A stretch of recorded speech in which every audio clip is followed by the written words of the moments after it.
now, or?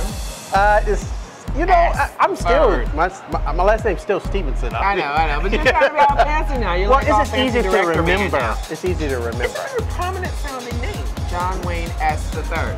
So you and I go back maybe, wow, I mean, a long time, a very long time, that's how long. And when we started working together, we were interning. Well, you weren't an intern, you were on the payroll. I was an intern. I started off as an intern too. I started off with Silk Productions, right? With Steve Silk Hurley in Chicago as a publicist. And I always tell the story about you at McDonald's, but I'm not going to do that this time. I'll cut you some slack because from what I understand, you have bigger issues now. Like you take trips when you don't really need to take trips, you know, those types of things. So no counseling there. Okay. But tell me how you went from wanting to be a publicist to now being a director. Well, I wasn't necessarily trying to be a publicist. It's just something that just kind of happened. I remember when the day before I started working for Steve, I didn't want to disappoint him. So I went to the Harold Washington Library in Chicago, and I went and had this notebook, and I think I still have this notebook to this day. And I wrote down all the editors for all the music magazines, things of that sort, because I wanted to make sure that whoever he asked me for, whatever I had, I would have it right there. Wow. You know, and I would just, you know, more or less, the opportunity came. I just happened to be in the right place at the right time. So how was it working for Steve Silk Hurley? I mean, he's like one of the pioneers of house music. Well, when you're in the middle of something, you don't really realize what you've done. You know, now when I tell people I used to work for Steve, people are like, really? You know, it's just kind of weird. I pull that card too. I go, I used to intern with Indusol Records and Silk Productions, and they're like, oh my God, you talked to Steve Silk Hurley? Yeah. Yes. So it's when you're in the middle of it, you don't really think about it too much, and so I will have to say that all the stuff I know about the music business and a lot of things I know about business, entertainment in general, I did learn at Steve. Boots on the ground. And I remember I had this plan, what I was going to do. You know, I was going to get these clothes endorsements, do all that stuff, and I remember somebody in the office like, you're not going to be able to do all that. I don't think it was me. Yeah, it wasn't okay, good. It wasn't me. Somebody else, they say nameless, and they said, you're not going to be able to do that. I said, oh, watch me. I think I know who. I think I remember you telling me the story X amount of years ago. But and I did it. And every time somebody would send some shoes, some shirts, some pants, they started selling really clothes and everything. They was like, wow. Move on to when you started doing music videos. How did you get into that? How did you get into the music videos? Well, before I started doing music videos, the way I went to school, I was a pre-med major, and I wanted to be a doctor. What school was that? I went to USC. Okay. And when I was in school, I remember I was the manager of the parking garage in Lincoln Park, and I had just lost my job. And this production manager called me and said, I have volunteered to work on this independent movie. And I was like, no, I didn't. She's like, yes, you did. We went back and forth, and that was before internet and everything, so I must have called, left a message on an answer sheet or something. And so she said that they need a second assistant director for an independent movie. And so I said, okay, you know, I didn't really know what that meant, but I said, okay, you know, I'll try it. So I went in with a suit and tie, and I realized about 5 minutes I couldn't help. For the job? I was overdressed, and I couldn't help them do nothing because I knew nothing about film. So about a week or so later, she called me back and says that they needed a PA in the art department because the PA they had didn't have an American driver's license. Ironically, at the time, my driver's license was Damn. Did they know that? No. Well, you always say yes. Yeah, I know, right. So I went in and I worked in the art department, and the movie that I worked on was called Sing for the Soul. It was George Tillman's first film after he got out of film school. George Tillman did, Men of Honor, all the barbershops, and soul food. And so I worked on that. Actually, my official title in the movie is set dresser. After I worked on that, I met this other guy who didn't go to film school either, Durable Art. And during that time, when people wanted to do music videos, it was either New York or LA. There was like not a lot of middle places. So he said, okay, let's start doing music videos here because people are spending a lot of money on music videos for songs that weren't even getting on the radio. Yeah. You know, and so we started doing music videos, and it just kind of took off, and we just kind of be in the right place, right time. So you went from making music videos to making movies? No, it does not exactly work that way. After I did did some music videos, I wanted to do commercials. When I went to agencies to do commercials, they said the music video directors can't do commercials because commercials are 30 seconds and music videos are 3 minutes long. They don't really make any sense, so you don't know how to work in that world. And because I hadn't done any, I couldn't really prove it. So I went over to a company in Chicago at the time called MTI, Midwestern Telecommunications. And I went to convince the guy on the company to let me do some commercials. He said, okay, we did one. Then after that, we did like a whole bunch of them. Now, did you do the first one for free? Is that how you hooked them in? Or? No, I didn't do the first one. You never do that. Would you ever do pro bono? You know what? Not you, not you. I'm gonna say this. Tell the truth. If it's something that I feel really good about, I'll do close to, you know. Close to nothing? Yeah, you know, I don't know if I want to be saying this on camera. Well, don't think he's gonna do it for you, is all he's saying. People call me all the time to do commercials and music videos. And if I feel like it's something that I can do it justice, I feel like I can do it, then I'll do it. If not, I have other directors that work under me that I would say, hey, our producers to make sure it's right, but they'll do it because they need to get to work. I've done so much work over the period, not like I cannot use the work, I'll always use work. But I have to make decisions about things that I do and what I spend my time with. Because if I spend $1 or $50,000, I have to use the same amount of time. So I have to see what is my time I'm gonna use. So is it easier for me not to let the money walk out the door and go get a younger guy who wants to do the work to do it? Or is it for me just to kind of blow them off? And you know, you never know what opportunities come from what. So if it's a good product, if it's a music video and the song sounds good, and they have a really plan about putting the song out there, then I'll help them. But if they're just trying to have a song where they're trying to ride around the neighborhood, I'm not interested. I'm not interested in that. No cars riding by in the system just for the hell of it? No, I'm not interested in that. So what happens is that after I did the commercials for him, I went back to the agencies and they said, okay, fine, you can do commercials. But when I wanted to do a movie, it's a little different. Because when I went to go try to get institutional financing, it says that you need to get a completion bond. I said, great, I'll get one. But you can't get a completion bond unless you've already done a movie. And if I've never done a movie, I can't get a completion bond. Right, catch-22. So I had to figure out the workaround.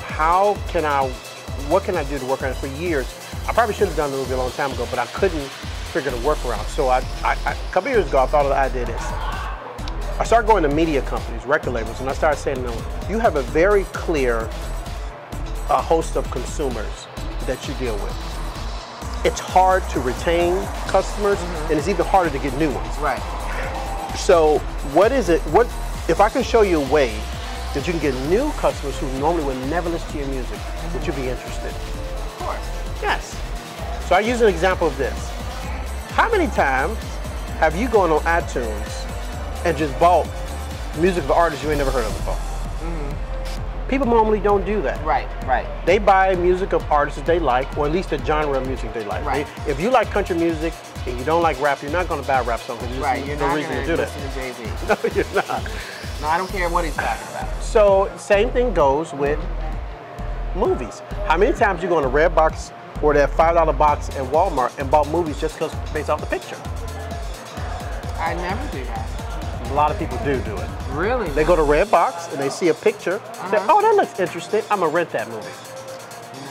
That's the whole idea of Redbox. But I also read screenplays for a hobby, so okay. I'm not exactly the person to ask that question. Well, most consumers, most normal consumers, they go to Redbox and they look at the pictures and they read the little blurs about them. They say, that sounds interesting, I'm gonna get it. Or they go to the $5 bin at Walmart and they pick up movies they know nothing about just because it seems interesting.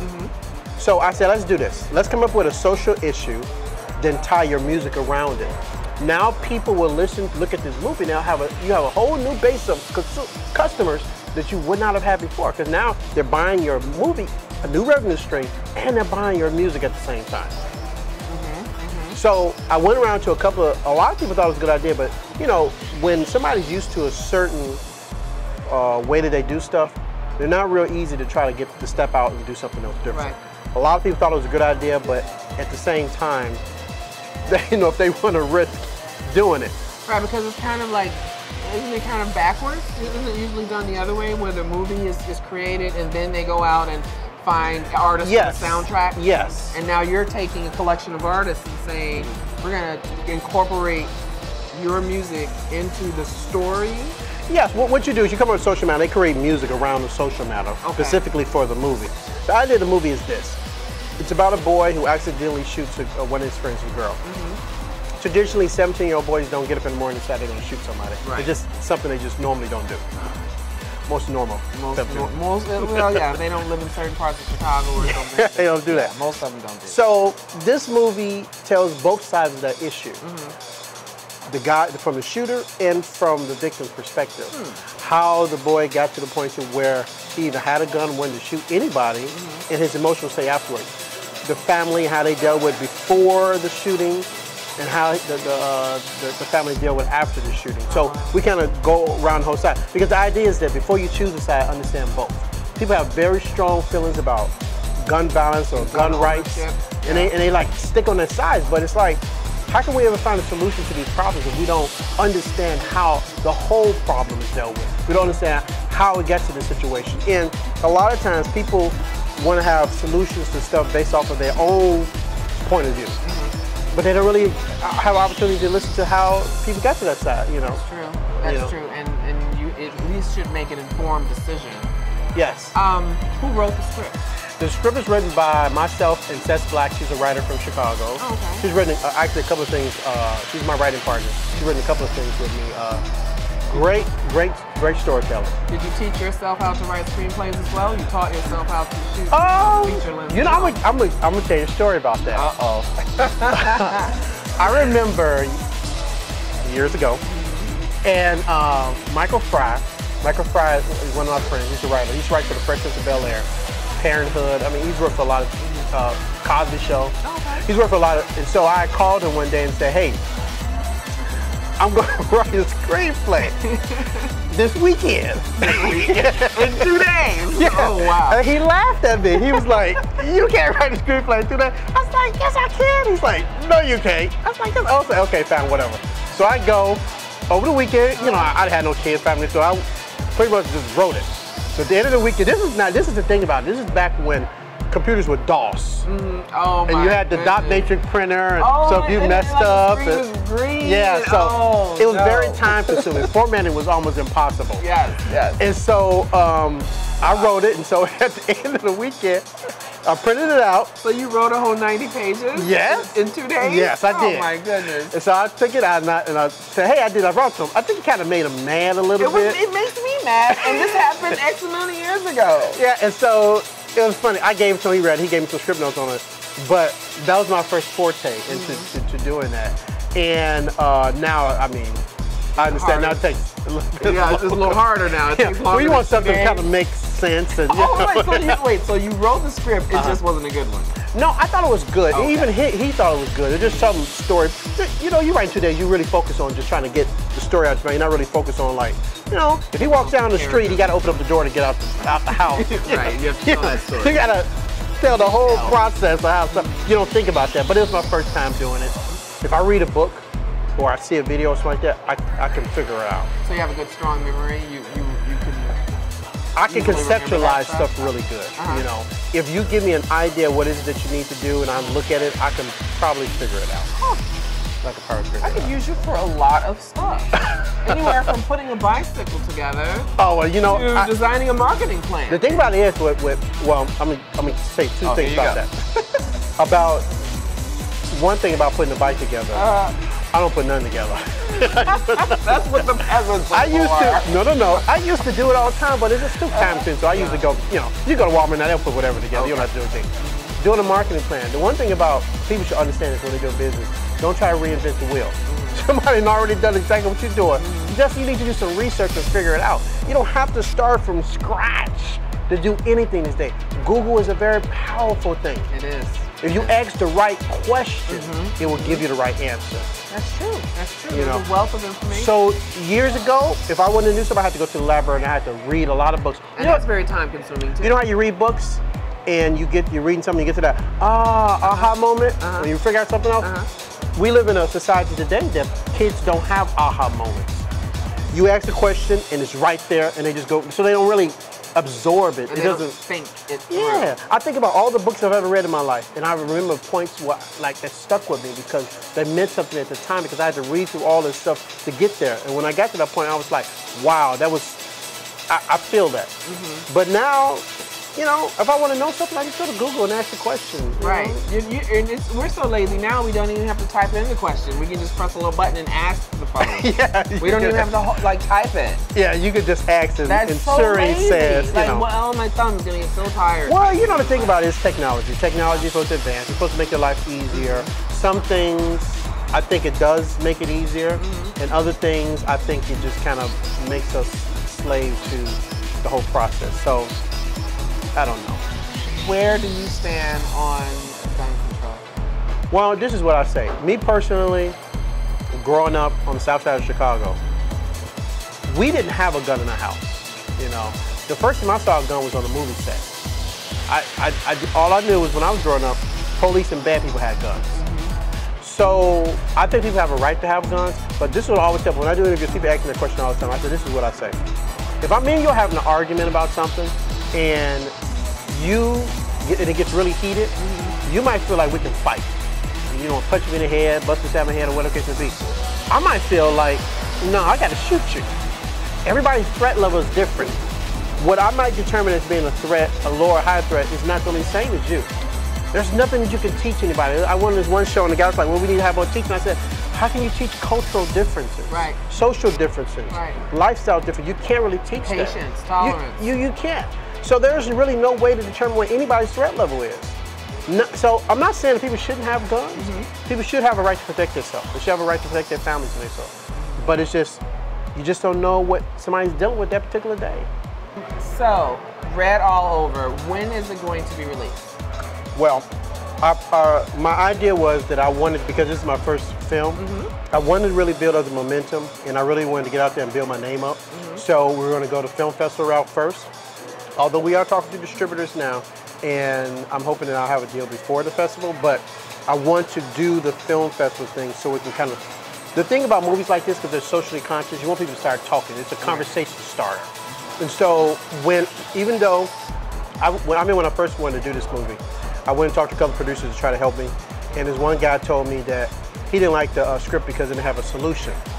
I was like, I don't think, from what you described a few minutes ago, I don't think there really is a solution. It's not really a concrete solution. Right. But my response to him was that Barack Obama don't even have a solution, so. Well, first of all, he's not the Messiah. I don't care what anyone thinks. He's not? No, he is not the Messiah. I hate to break it to you. He is not the Messiah. Sorry. But yeah, there is there's no clear-cut solution. I do have one more question for you, though. And I've been asking a lot of people this question because it's something that's been going on every single day with all the cop shootings and so forth. I won't get into any specifics, but since you're talking about gun violence, what's your stance on police officers using gun violence against unarmed citizens? I think police officers are people just like anybody else. They come to their job with baggage just like anybody else, bad or good. You know, and a lot of times, unfortunately, it spills over into their work life. I don't necessarily think the whole body cam thing would solve it.